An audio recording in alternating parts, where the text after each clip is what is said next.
So let's take a look at some miscellaneous tips that are just about all sorts of different topics. You know, the desktop backgrounds that come default for your Mac are great, they're beautiful, and the ones that sometimes people choose from their own photos or from other places, they're also fantastic. But I find nothing is better for getting work done than no desktop background at all. And you can accomplish that by going to System Preferences, going to Desktop and Screensaver, and if I go to Desktop, I can certainly choose a desktop picture, but I can also choose a solid color. And in fact, I can choose a custom color, and I can choose absolute black as the desktop background if I want. So these are beautiful, but sometimes you just want absolute black or just some other nice pleasant color instead. So you probably know how to use Spotlight to search for things. I'm going to do Command Space to bring up Spotlight. But you can also use it as a calculator. Just type the equation, 2 plus 2, and you get 4, for instance.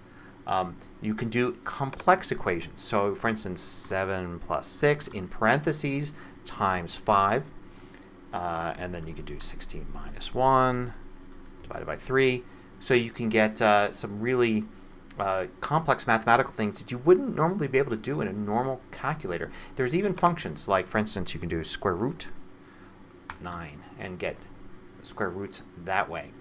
Now, speaking of calculators, if we run the calculator app, you may have spotted this earlier in this course, you've got this basic calculator here, but you can switch to a scientific calculator or a programming calculator. So you have some more choices there. So some really cool stuff. And you can use calculators for currency conversion, and you can do that in Spotlight as well. So for instance, say I have 95, I can say convert, and I can say currency. I can also do all these other things. I can convert, feet to meters, that kind of thing. Currency, I can say convert currency US dollar to, say, a euro. So that's 81 euros. Now, Spotlight does the same thing. I can say $90 as euros.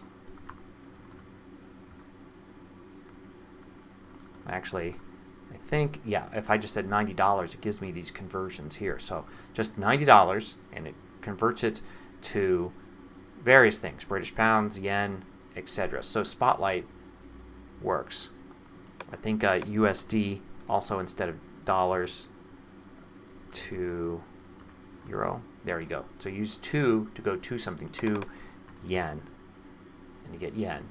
So both Spotlight and Calculator can do conversions, and it's actually connecting with the internet and trying to figure out the most recent conversion numbers.